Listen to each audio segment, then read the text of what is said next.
plans and now we're in the middle of the year and you don't really know what happened, this session is for you.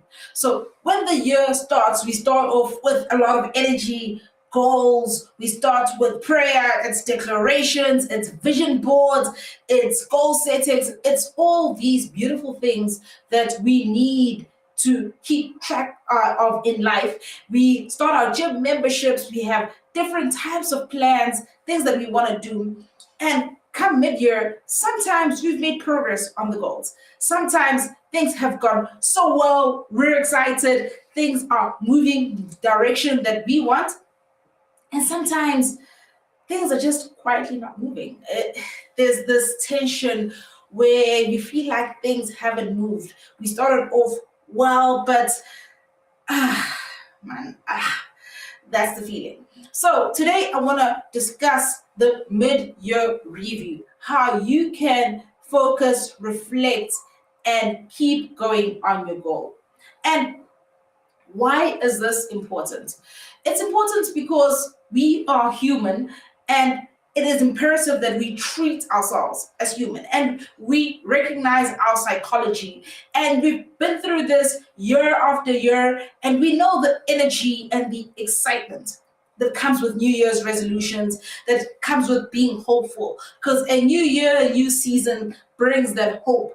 And when we are deep in the matters of life, it's January, it's Feb, then life happens, cash flow is not flowing as much as it should flow. Sometimes business is rush, and you can't get to the things that you promised yourself that you do. And sometimes it's slow. And when it's slow, there's some different strategies you must try. Sometimes it's our health. It's not going the way we thought it would. And sometimes it's just new opportunities where you were eye focused on a certain opportunity and something shiny on the along the road comes. And sometimes it's useful shiny and sometimes it's not. So it's important because when life progresses, we need to keep maneuvering ourselves, evaluating that if is this taking me to my ultimate goal or not? What should I adjust? What should I do? Or am I being too hard on myself? Because sometimes as people, we are hard on ourselves where we've made progress in other areas and some progress is quieter than others, and we'll beat ourselves up for not being at the specific spot where we wanted ourselves and thought that we would be.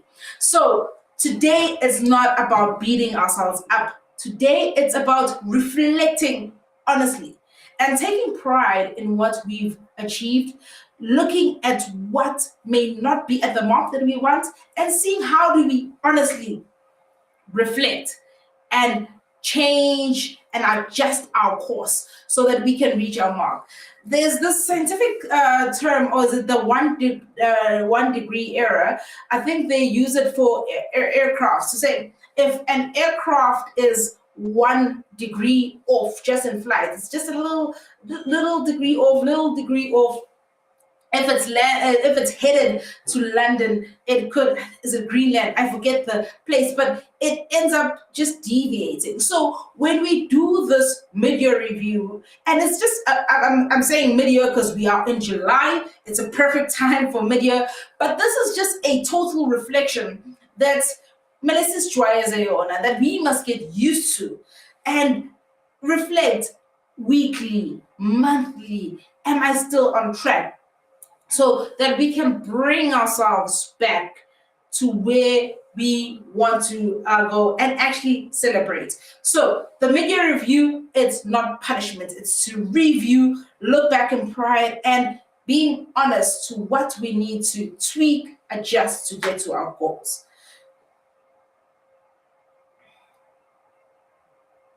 Okay. So where do we start?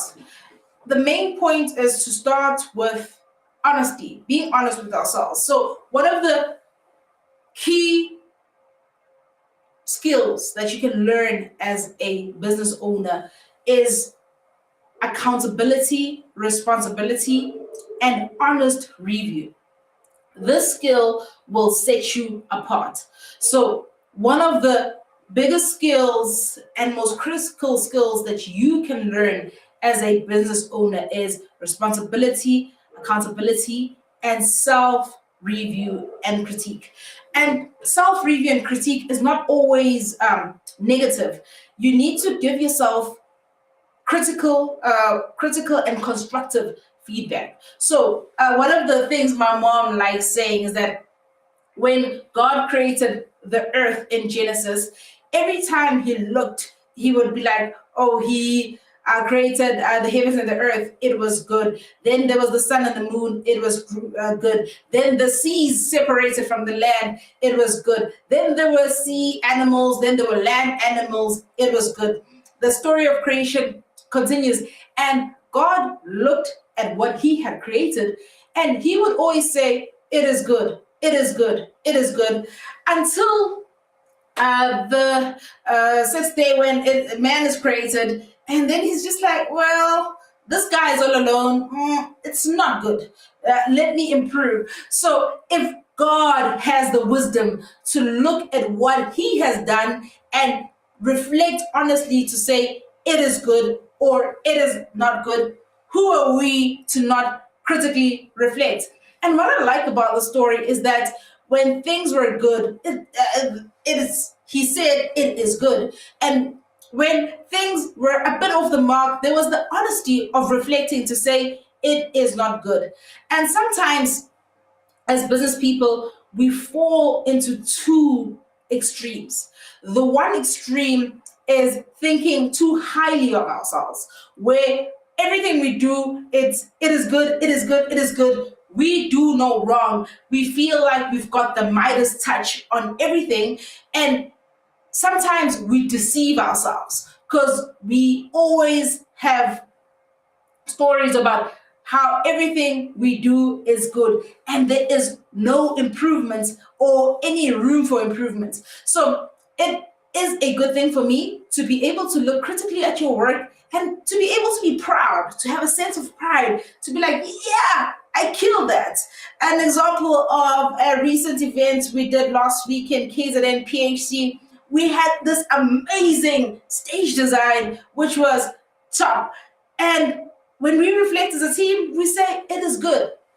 So it is a skill to celebrate yourself.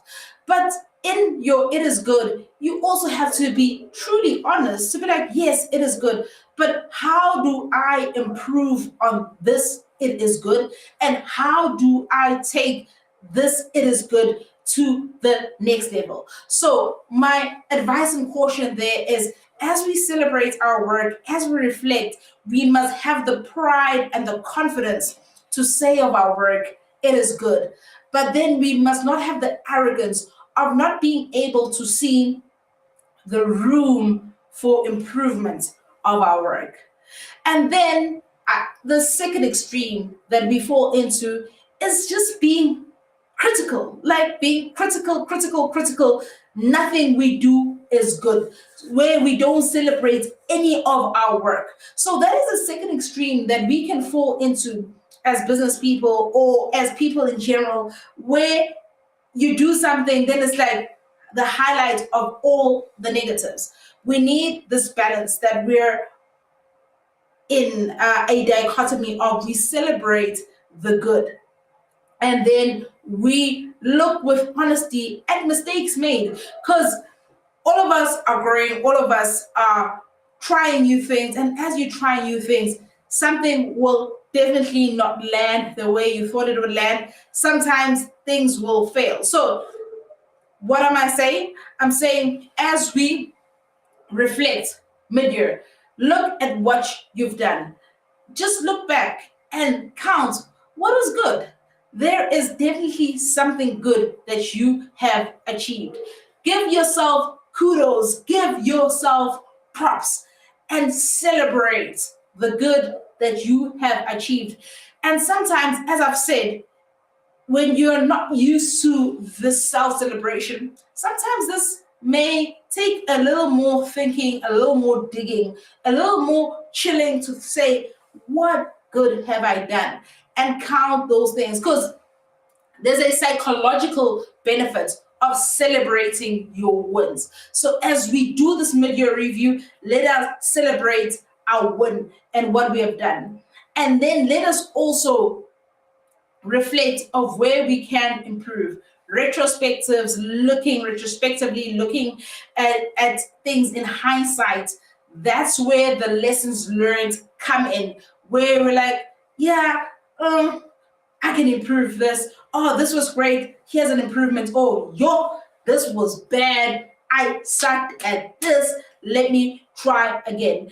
And just a personal example of the journey that I've been in as I started my YouTube channel, podcast, being on camera.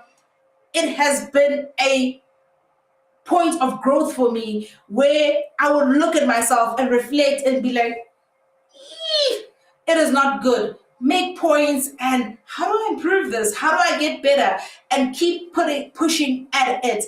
And as time has gone on, I think I've made strides. I've grown in leaps and bounds. Still have a long way to go, but I can see the improvement. So what am I trying to highlight? I'm trying to highlight, as we reflect mid-year, list the good and list the points of improvement. So as you reflect on your year, please put it on the chat. How do you feel when you look at your year? Are you proud? What are you proud of? What do you think that it's something that you can improve on as you review your year?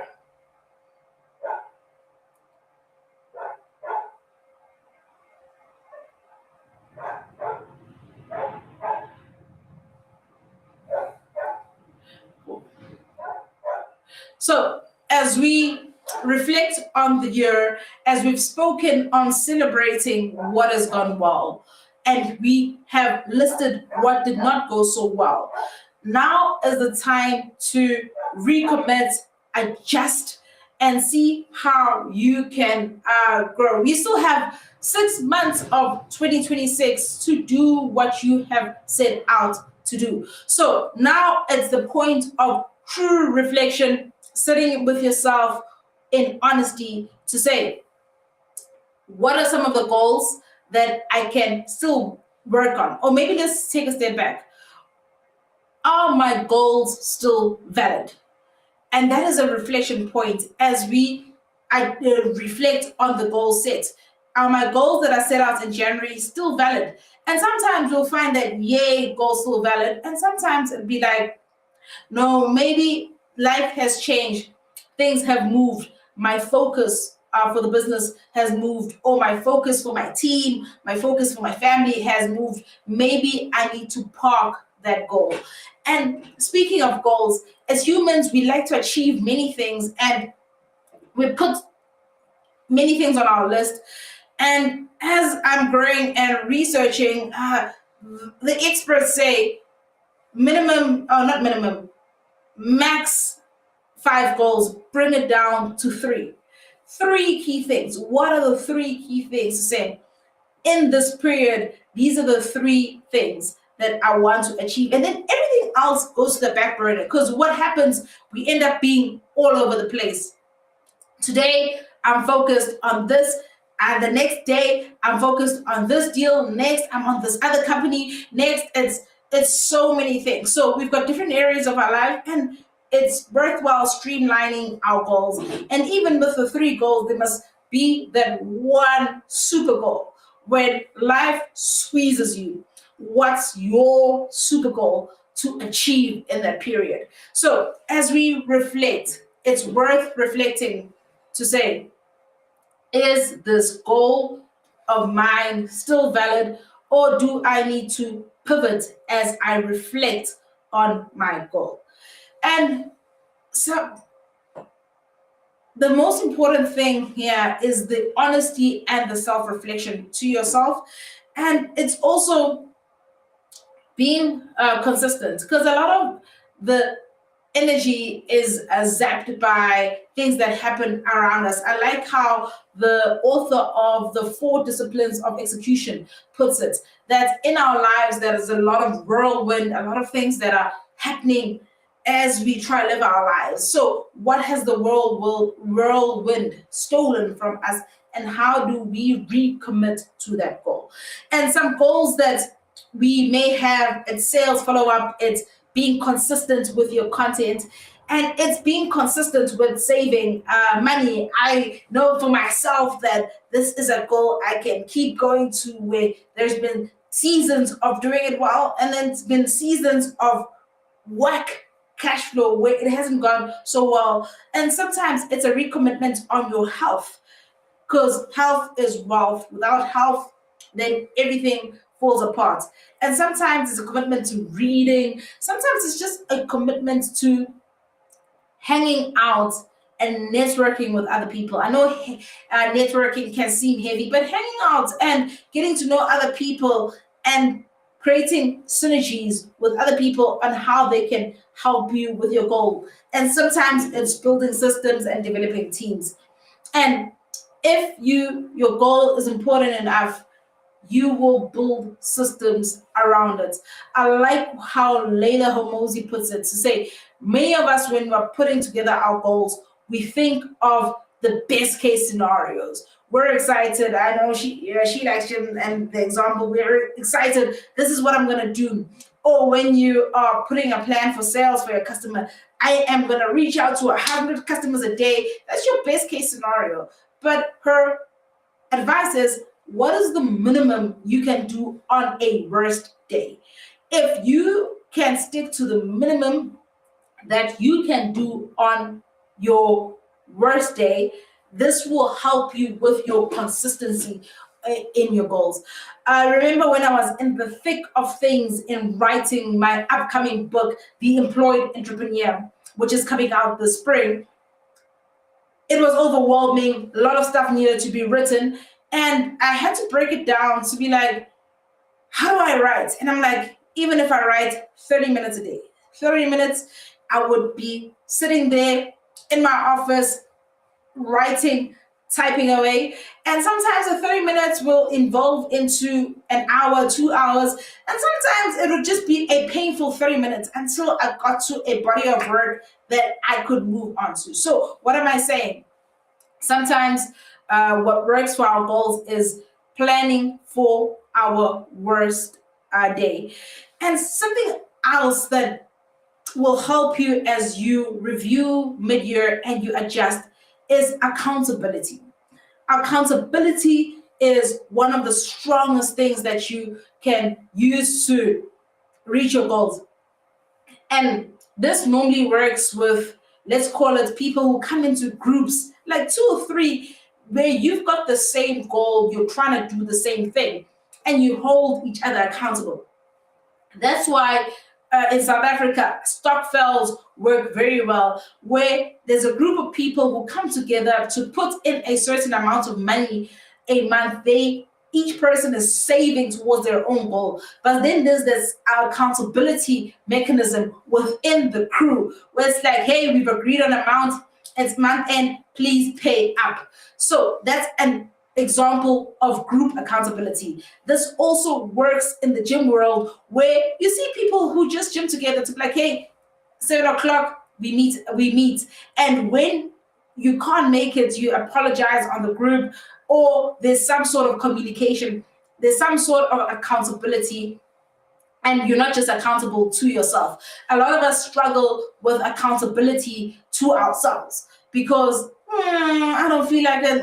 It's difficult. There's an excuse. There's something that we can tell ourselves. So as you do your mid-year review, create your group of accountability. It doesn't have to be a lot of people, but it must be people who can tell you, great, keep going. Or Tembi, you said you would.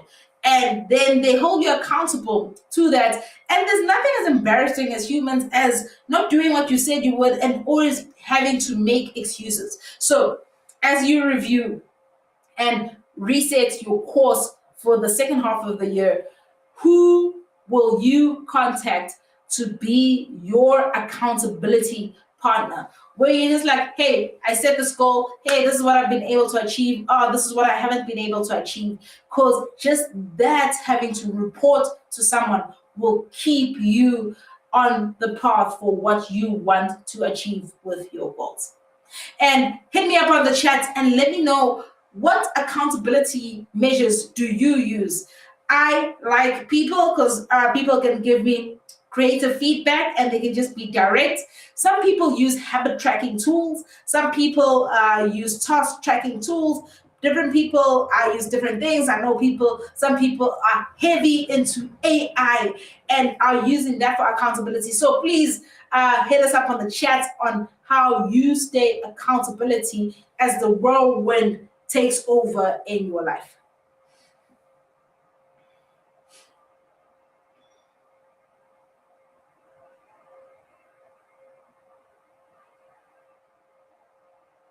Okay. As we continue with the mid-year review, I'd like to encourage you and say, do not panic for the second half of the year. Celebrate yourself, but do not panic.